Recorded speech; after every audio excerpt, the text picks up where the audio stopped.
who worked for another company, one as an auditor and the other as a claim adjuster. And when they formed this new company, they needed 250 policies to start the company. Their uncle had provided some $15,000 as capital for this new enterprise. And this was an association, or reciprocal as they called it at that time. So, and Dudley was the president, Ed was the secretary-treasurer, and Homer T., that was me, as the vice president of that organization. And it later developed into the American States, of which I was vice president for, I think, until 1934. And that is a whole experience in itself that bears telling, although my end of it never panned out, because by 1934, after having spent several years in the mayor's office, I was some $17,000 worse off than nothing. I lost my stock and practically everything else. But in this early 20 period that you mentioned there, and you might want to know something about, we did see the beginning of what they call the Ku Klux Klan. And it was an experience that people commonly didn't know too much about it. They were merely approached and warned and then told as spread about like any other propaganda to people that were possibly more susceptible then than they are now at this time. But at least everywhere, throughout Indiana at least, it took hold very rapidly. I never was active in it because it didn't have a flavor that I particularly liked, except for one thing, and then I had about 3/4 of my policyholders by that time, and practically all my friends belonged, in fact, in the Wabash County, which I don't know that anybody knows, but my number was 3,387. And it's an indication of just how many members there were. Now, they didn't all attend these meetings. There'd be maybe 100 on horseback that would ride up the hill and that kind of thing, but nobody's ever shot, nobody's ever beat up. There was no incident here that was distasteful that ever come to my attention as far as the Klan is concerned. But along in 1923, I went to Atlanta, Georgia, as a delegate to the Kiwanus National Convention, along with Ed Eikenberry, an attorney from Wabash, and Harry J. Hutchins, the local laundryman. Were both of these members of the Klan? No. Hutchins was, but not Ed Eikenberry. Ed didn't believe in it. He was about 25 years older than I was at that time. Later became a member of the legislature, and he also was a Democrat. Of course, I was a Republican. But I had a lot of fun out of it, because I told him where I was going to go out and meet the High Mogul, or whoever it was that run the thing, and go out and see what he looked like, and so on. And I had quite an experience in that connection. Of course, that horrified Ed Eikenberry, because he couldn't see that at all. But I went out there. One afternoon, I got out on Peachtree Road. I got on the streetcar. This was in Atlanta. This in Atlanta. I got on the streetcar and went out there. And I told the conductor, there was only one man on. He collected the nickels when you got on the streetcar. And as I went on, I said, "Let me off at the Klan headquarters, will you?" "Yes." "All right." I went back and sat down. In due time, he motioned for me to come up in front. I did. He said, "Now, see that arch right there, right through there, and follow that lane right up to the house." All right. So I did. I went up, walked up this lane, and it was a mansion is what it was, quite a fine home. And I thought it was the palace, as they call it, the real headquarters. Never did see the palace. But I did have a chance to meet a fellow by the name of Reverend Taylor. He was a Methodist preacher, and he had originated this thing. He had developed it. This later branch of the Klan and so on. And actually, the man was, I think he was dead in earnest and had some wonderful ideas. And of course, I've always kidded my Catholic friends and so on about the power structure that they were building up in the country and that kind of thing. And this man had a lot of facts and figures. I went in and it said, "Come in" on the door, so I opened the door and walked in. And here was quite an office, not a soul around the place, unlocked, no one there at all. I sat there about 15 minutes, and a car drove up and came up the driveway. An older man, probably 6'3" or 4" tall, quite large, long black preacher, a minister garb, got out of the car, and with two women. One is his wife and his wife's sister. Come in and sit down and shook hands, and I told him I was Homer Showalter, Wabash, Indiana, and a member of the Klan. At Wabash, he never questioned anything, asked anything, but he entered into one of the darndest tirades about fellows by the name of Savage. I remember that name, Savage, and Stevenson was another. And what was the other guy's name? There were 4 of them anyhow that had, like they always will, in a money organization where there's a lot of money comes in. There's ambitious men that want to take that organization over. And these fellows, he said that it's all out of hand. He said, now this is 1923. He said they've got entirely too much power. And they're abusing the thing, not according to my liking at all. In fact, I just returned from the courthouse there in Atlanta, wherein they paid me for all my interests to get out completely, see, and turn over everything except the home. Now, I have this home. I retain this. But they pay me $100,000 to get out and let them run the show. And that was the beginning of the time that there was talk about their attempting to take over Washington and all that kind of thing. And everybody's room was bugged and so on, which is naturally distasteful to anyone of my nature and so on. But I came back, and of course I told a number of these fellows here, like Jess Price, who was prominent in the thing, and some more of them, that about this experience that I had done it, which I'm sure nobody else had from anywhere, certainly not from Indiana. And the whole thing just over a period of time just quieted down and backed out. There was a lot of money made, there's no question about that part of it. But I never knew of any instance up in here. Now, some of the things that were advocated actually had merits. We're all, right now, this thing we call freedom is being kicked around the pews. People are doing things in the name of personal freedom that they ought to be apprehended for. They ought to be certainly slowed down or stopped completely, for that matter, what they're doing. But that was all part of that program. And there's a little of that fear of God thing injected into the community. But as far as costing, we only had 2 or 3 Jewish concerns in town. As far as costing the Jews, I don't think it ever cost them anything. I know they didn't lose anything, and as far as I was concerned, or plenty of others.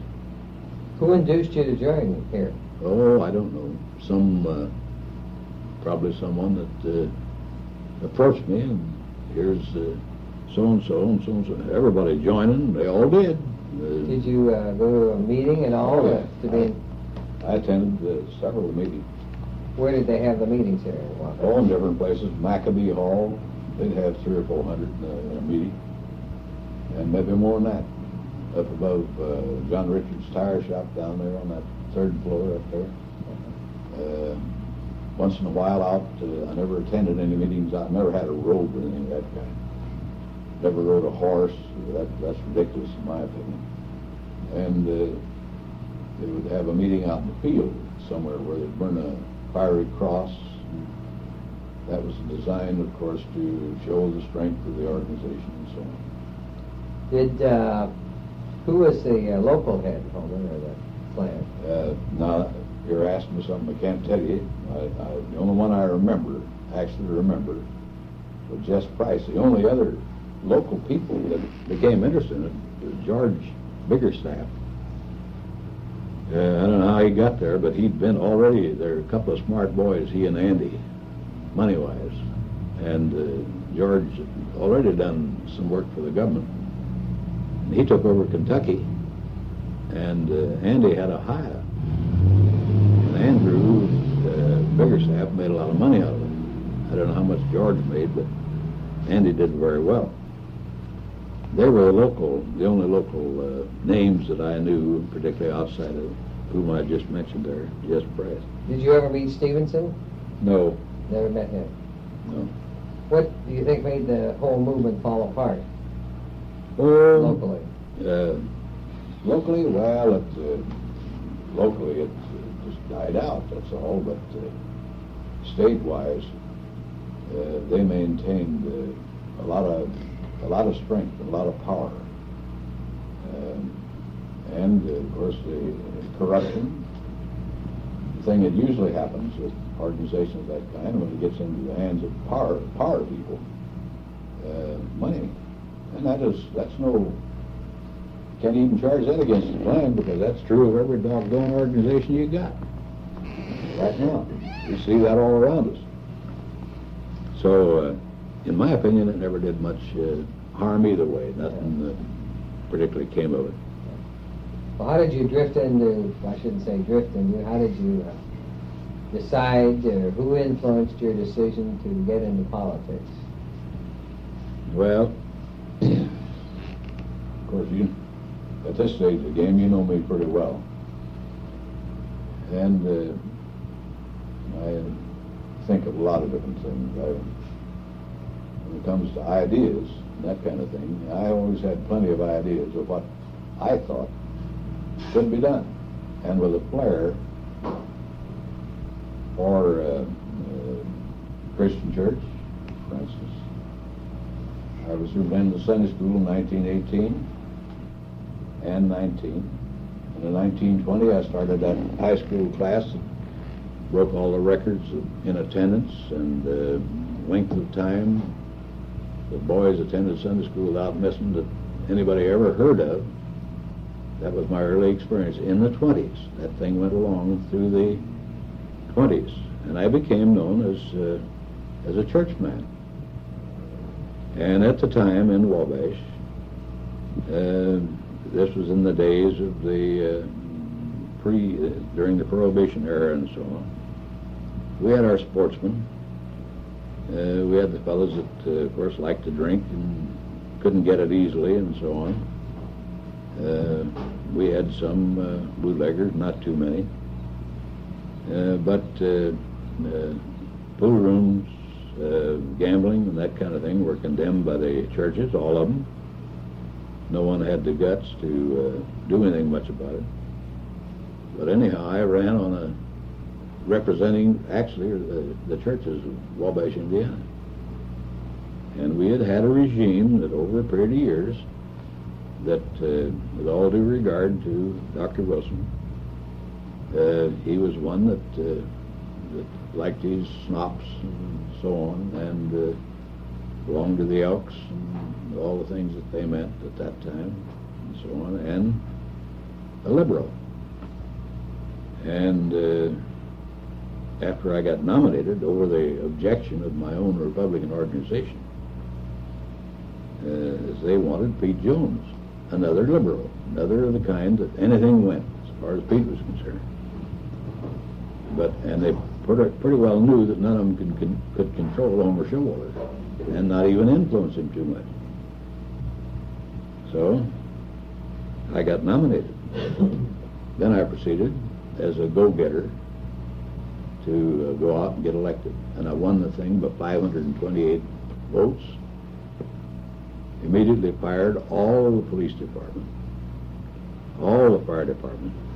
We changed the entire personnel of the city in 1930. after this election in the fall of 1929. And right in the midst of it, of course, we had the beginning of the Big Depression. I was elected on November 4th, and our stock market crash happened on October 26th, just about a week ahead of this. See? So I inherited everything. Then we had a flood. The first month that I got in there, we had everybody in the south end of town living in the Memorial Hall and up in the Maccabee Hall and that kind of thing. And my problem became numerous overnight. And I handled not only the mayor's office, but also the city judge job. You took care of all these minor cases, all the drunks and the bootleggers and the what have you. And that is a whole story in itself. And I could write a set of books on what happened. Even yet, I can remember the incidents, all kinds of incidents that happened when I acted as city judge there for a period of 5 years. But we did a lot of things that, personally, I thought I had a very successful 5 years. Of course, a lot of my Republican friends, my Democrats naturally were against you, but the Republicans, about half of them were opposed. And I had quite a struggle, but I did put on the garden thing, which was considered by the Department of Agriculture one of the biggest things that was ever done, where all the people had to be fed, and there's only one way to feed them, you had to raise it. So we got all the lots plowed up in town, every lot. There wasn't a vacant lot in Wabash. If the man objected, we'd tell him to go to court. In the meantime, we went ahead and plowed his lot up. If he didn't want to put it out, we had it assigned to somebody. And we had 1,600 of these lots in and all around Wabash, these fields around there. And there was just bushels and potatoes and everything. We put out from the city hall. The firemen cut up the potatoes for them. We gave them all so many. We gave them charts to show how to plant everything, all these various things that was worked out with the engineer and the agricultural agent. And it was quite a fabulous thing. And all of them were assigned. Every one of those people was through my office personally 3 times. I met them all and assigned them, depending on where they lived, to the closest garden that we had. See, charts, everything, the whole work. So what year was this, Homer? That was in 1930. It began in 32, and then we did the same thing in 33 and 34. I was in 5 years. And, of course, one of the things that during that 5 years time I was particularly interested in was the fact that the power company, locally, which at that time was the Northern Indiana Power Company, one of Insul's babies, they had a local rate here, so many kilowatts, 10.5 cents. I began to look around down at Peru, Logansport, Frankfurt, numerous home-owned plants. I became interested in establishing a municipal light plant here in Wabash. Well, utility companies had seen to it as practically impossible to do that. And they ultimately won out as far as I was concerned, which later turned out as fortunate that they did win. But we did do this. Every time the thing had come up and get hot, where it was just about to go over, see, they'd reduce the rate. And while I was in, it dropped from 10.5 cents to 6.5 cents, 4 cents per kilowatt hour, which meant literally thousands of dollars, not only in Wabash, but also in all these other areas where they told me that Kokomo alone, and I can't tell you the number of thousands of dollars of the difference it made in Kokomo, but they couldn't give us one rate and give Kokomo, so they had to give something like 17 cities that were in this, connected with this thing, the same rate, and they blamed it all on me. Well, at the end of my time, when time come to run for the next election, in 1934, at that time the utilities were they were out en masse to beat me. They had 22 cars out hauling in anybody that voted against Homer Showalter. That's all they were interested in, because they had to get me out of the picture. I was, for that day, I was considered a communist, liberal, socialist, anything, everybody that owned anything, any stock. They were worked upon, see. That guy, he's this, he wants the town to own it. That's socialism, see. And the only reason I was interested because Peru was making about $200,000 or $300,000 down there, and had rates so much lower than what we had here. It was pitiful, see. So, by that time, I had, of course, everybody was, I had responsible for, I'm sure of that, for handling the gambling situation. They hauled them in here at one time, the 27, 28, 29, from Muncie every Sunday. Here'd be a couple of busloads come over, and they'd collect in John Joy's place up above the, opposite the Tremont Hotel. And they'd play there from Saturday evening right on through late Sunday night. They'd leave for work, so they'd get back to Muncie. That kind of thing went on in Wabash. See, well, that's, to me, that was no good, see. And we had quite an experience through that 5 years. It was a fast and furious 5 years. Everything happened to me. I had my automobile taken out one night on one old car that I had, tires taken off, the top taken off, stripped, and left just a skeleton thing sitting out here at the edge of town east. On another occasion, I had a Buick that somebody knew how to wire around it, and they drove it out here to Lincolnville. They shot holes through 4 tires, and there was 9 shots had been fired into that Buick automobile, see, which is, I didn't say too much about it because it wasn't well to get too much publicity on a thing like that, or somebody else might have tried it the same or the next week. Who do you think was doing this? Oh, those that wanted to do the things that I knew that they shouldn't do, and everybody else, all the good people, so-called, knew that too, see. During your administration then, how about Prohibition? Were they... Prohibition? Well, just let me say this, that there's no one in Wabash, I'll just stay in Wabash, although I'm acquainted pretty well all over the state with the conditions as they existed then as they are now. Where there was a gallon of liquor consumed during the 20s of any kind, whether they made it themselves or were able to buy it or brought it in from Europe or flew it in from Canada, whatever happened, where there's a gallon then, there's 1,000 now. Anybody that denies that? When they look at the records on the highways, 52% of all the cars, of all fatal accidents on the highway is attributed to liquor in one car or another. Now lately the drug business has also entered into the picture, but it's still, according to the records, and I know 2 companies, this American States Company, one year runs 72% of fatal accidents had liquor involved in them, see. Well, people, they were worked upon. Of course, your liberty here has been imposed upon. They say you can't drink, and therefore we want to bring back. First, it was 3.2. That was a beer of low alcohol content, beer only. Then it became regular beer, and within about 9 months after Roosevelt went in, we had hard liquor coming in, and incidentally, among other hard liquors, Joe Kennedy, the father of John F. Kennedy, as we all know now, and as near as I know, they still are the representatives of the Hague distilleries, representatives of the United States, made millions of dollars off the whiskey that's sold here in this country just from that one source. And of course, having been an ambassador to England, put him in a pretty good shape to really make some good connections. But the amount of liquor that's consumed was nothing in comparison to the present time. We had a half a dozen bootleggers in town, and half of them were down at the penal farm or in jail and pretty well out of business. So we had it pretty well dried up. Well, there was a lot of in some places they would have the type of officials that didn't believe in that. They went the other way.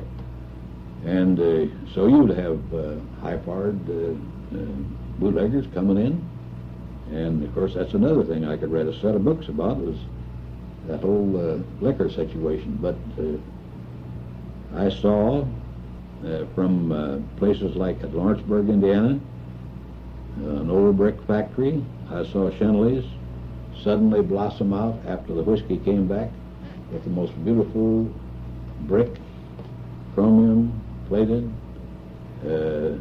tile floors, of the very latest of everything, and turn out millions of gallons of not beer but hard liquor. Now the beer business skyrocketed. The Berghoffs in Fort Wayne. I had one nephew that he was quite a salesman, and he was and he'd been educated. He had about 2 or 3 years in law. So he ran into one of the Berghoffs wanting to take the state of Texas for Berghoff. And he told me himself that it was beyond their comprehension. They had no idea that the demand for beer would do what it did in 1934 and 35, and there was 2 or 3 years in there. He had train loads of beer shipped in and made a lot of money. Shipped into Texas out of Fort Wayne up there. That's the Berghoff people. Far beyond their comprehension. Miller High Life up at, on the other side of Milwaukee. Their old plant stands there today. You can see it. Brick plant. We have a number of buildings here that's much larger than that. But the big one, the new one, is that complex that's behind it and so on. Turn them out there in millions and millions of gallons of it just all the time. How about your years of mayor? How about prostitution and that? I don't know, was there much in Wabash in those days? The what? Prostitution. No, I imagine that there were some cases of where people did things they shouldn't do, as they always did and they always will. But no, not too many. There was 2 or 3 women. One place on Water Street down there that they claimed on Saturday night the boys could get down there and have their fun and that kind of thing. They'd bring in some girls and so on. But other than that, I think that was the only place that I had any knowledge of it all. And they had no protection whatsoever. In fact, I was never offered anything other than by the gambling interest. And that didn't come in my first time in while I was in office at all. It was after, in the 40s, during my second period of 5 years, during the wartime. What happened, I'm going to...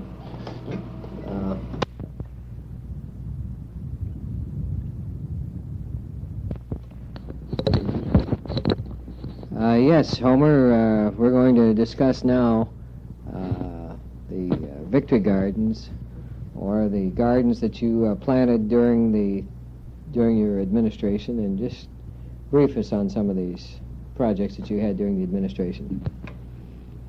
All right. Well, it became necessary due to the fact that in 1932 things became so rough that people had nothing to eat, very little to eat, and certainly no money. And the trustee was hard put to find any way of taking care of these people, and wasn't too sympathetic really with them in their trouble and so on. But we came up with what I thought was a splendid idea, and it worked out beautifully over a period of 2 years.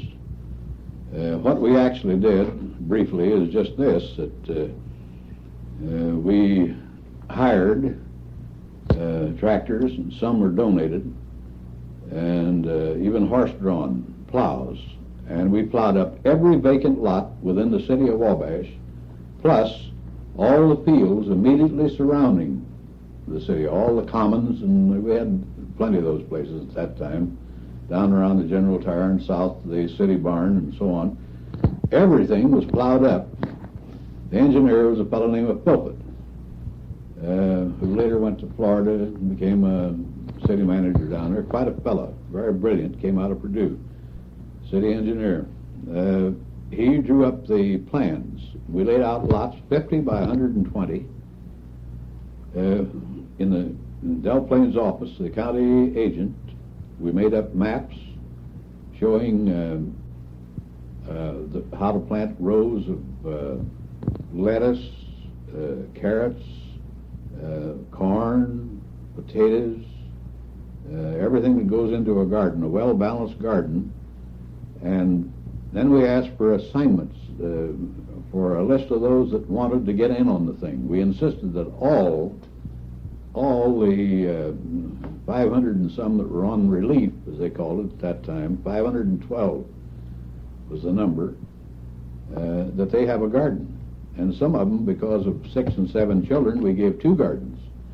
But in addition to that, we also assigned gardens, and there was no charge on the plowing. We did it, the city took care of it. We plowed up the garden so that they too, people that weren't on relief, but they were also hungry. And they very much appreciated at the time the fact that they had a garden in which to raise some food products. And that thing worked out wonderfully well. I remember one time we bought 1,400 bushels of potatoes, for which we paid 32 cents a bushel. Took them to the fire station, and the fireman cut the potatoes up, and each one was assigned enough to take care of his plot in the garden. That's potatoes. The same was true of other seeds and so on that were in plants. I personally took one of the city trucks twice to Pendleton and once to Putmanville for cabbage and tomato plants, and they had thousands of them down there, and we were able to get into the fields, and with the help of the inmates, something that might be very questionable whether they do it now or not, at least at that time they helped get this stuff together, and we brought in thousands of plants of a different kind, which we also distributed among all these people, so that there was plenty of that kind of food in Wabash. And after a year or so, a couple of years went by very successfully. We paid little attention to anything from outside, but I did have letters from the state and also from Washington, the Agriculture Department, wherein they said that without a doubt we had the finest garden project that there was in the entire country, the best regulated and operated and produced the most produce of all kinds, garden truck and so on. What years were these, Homer? And that's 1932 and 1933. Okay, let me check this.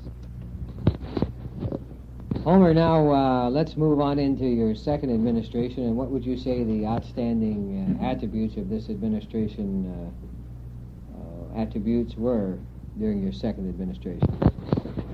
Well, of course, I had put in the 5 years during the Depression. Then came the war. And I could see that it looked like it might be a prolonged affair. At least I decided to make the race again, and was nominated, and ultimately elected in 1942, and started out in 1943. By that time, of course, the war was in full blast. We organized the civil defense.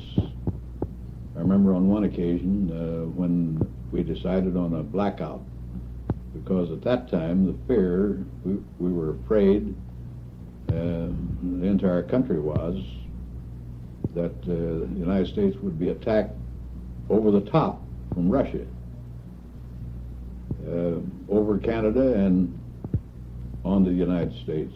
So to keep these towns black in the event of an attack, these practice things were put on. And we had one wherein I personally stood in the tower of the courthouse when at one stroke at 8 o'clock the lights went off completely, everything.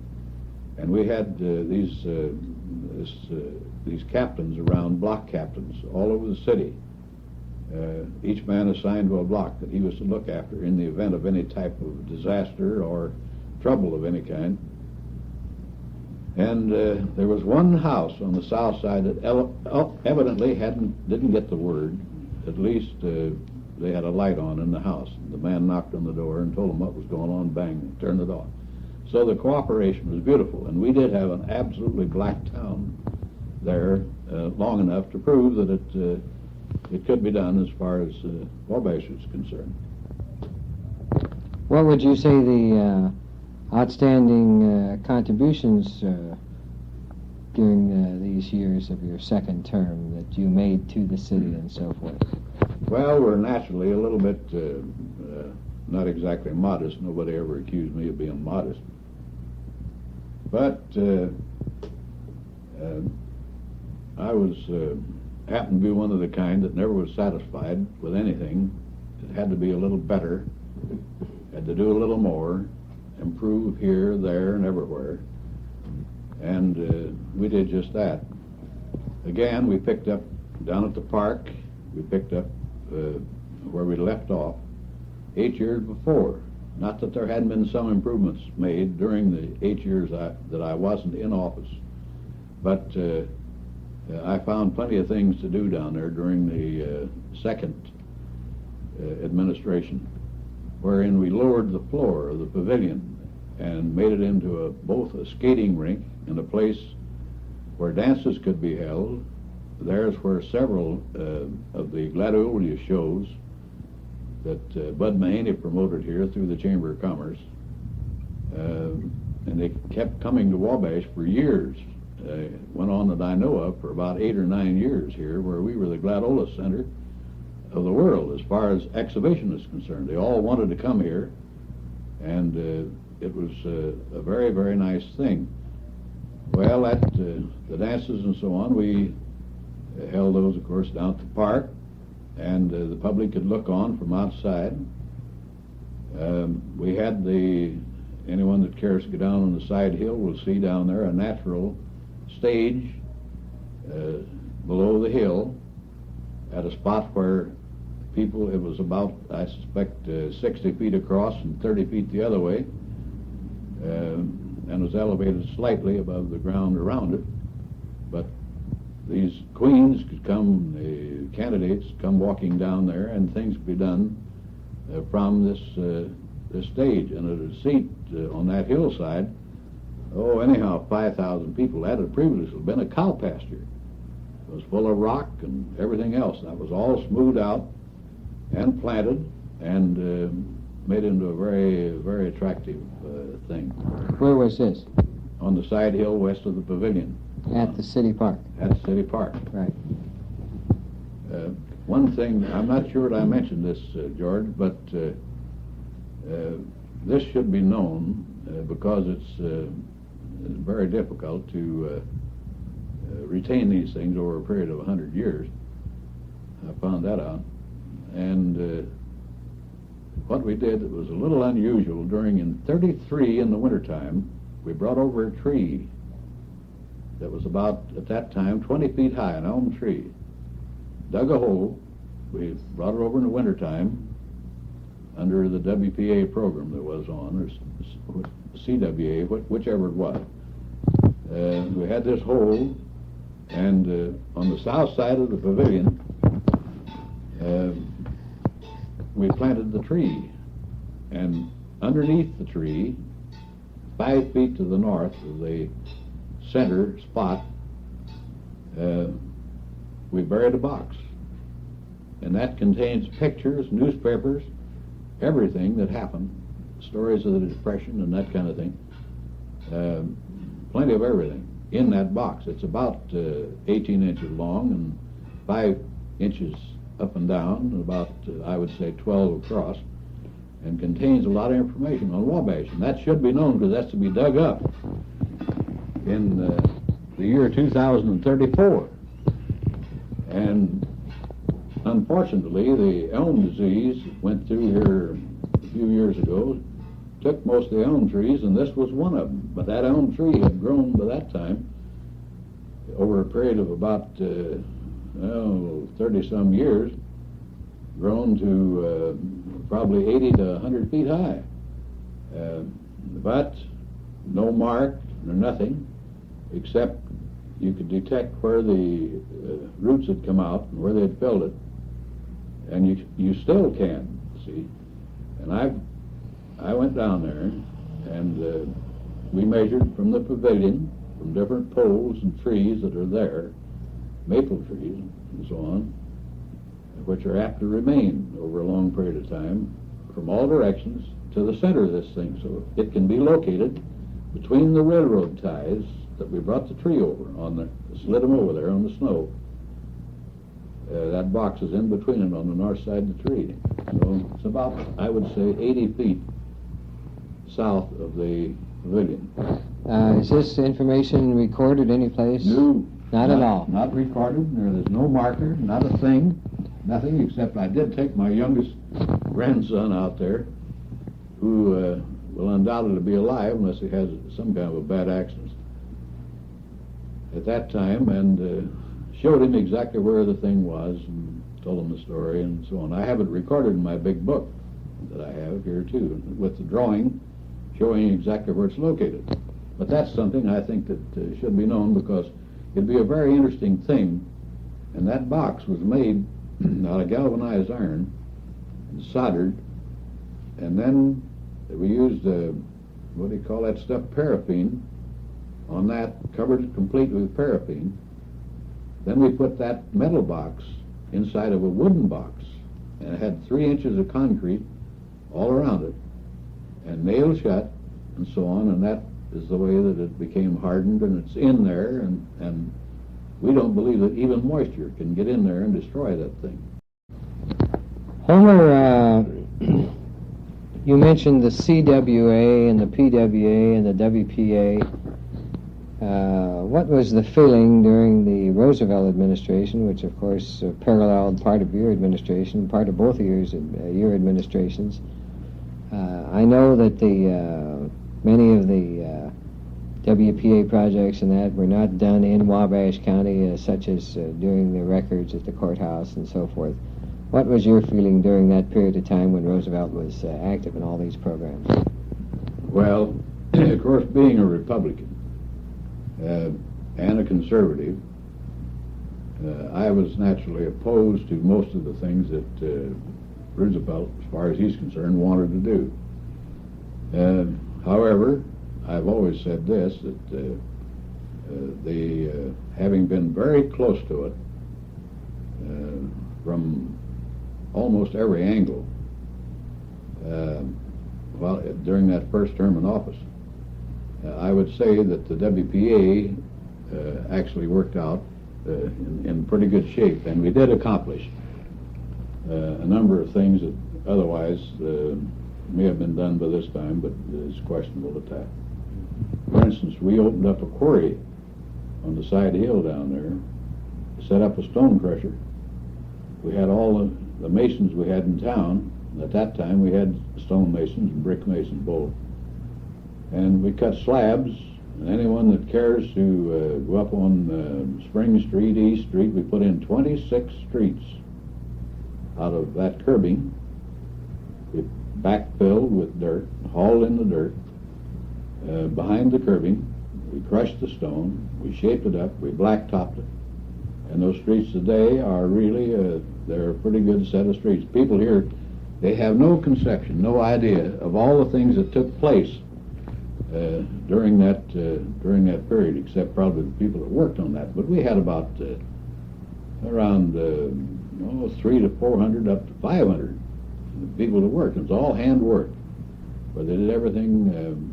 We couldn't crush the stone by hand, but they did everything, wheelbarrows and shovels and all that kind of stuff. Homer, what were some of the other projects that the WPA worked on? Didn't they have some kind of an outdoor plumbing project or something of that nature? Outdoor what? Outhouse?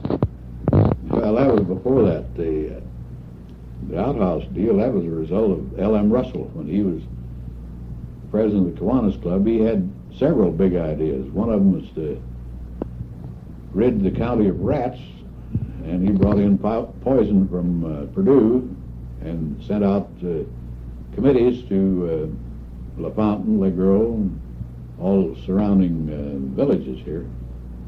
My job was to go out to disco, and I took out a bunch of rat poison one day and walked into that store. They only had one store out there, and a bunch of the old boys, about 65 to 80 years old, sitting around there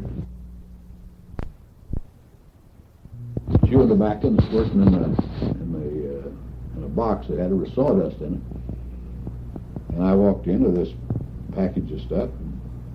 I told them that the Kiwanus Club was killing all the rats in the county, and here was, and a bunch of the old boys, about 65 to 80 years old, sitting around there chewing tobacco and squirting in a box that had a sawdust in it. And I walked into this package of stuff. I told them that the Kiwanus Club was killing all the rats in the county, and here was some rat poison. And that bunch of fellows, they looked at me like I was completely crazy, and I knew part of them because I was pretty well known around over the county. And rats, well, for heaven's sake, let me have some of that. Well, anyhow, the grocer, he took charge of the thing, and he distributed all those that wanted it. See, I questioned personally whether it do any good or not, but it was a darn good thing. That poison was in a little cup that they'd put a little water with this powder, and rats, for some reason or other, were attracted to it, and it'd kill them, and they'd dry up. There wasn't a stink. It'd dry them up completely. And we had a lot of good results from that. The other thing, on the backhouse deal, he got the notion that we should do away with all the outhouses in town. And we had some pretty dilapidated outhouses that did need replacing, and people would refuse or were too careless or lazy to dig another hole in the ground, that kind of thing, and move it. So it became obnoxious and bred a lot of flies and all that kind of thing. And Lawrence Russell's idea was very good, but that was in 1927. That was before I ever got in the mayor's office. But at least he got an ordinance through to eliminate the backhouse in Wabash amidst the cries of plenty of people. See. But we did it, and it was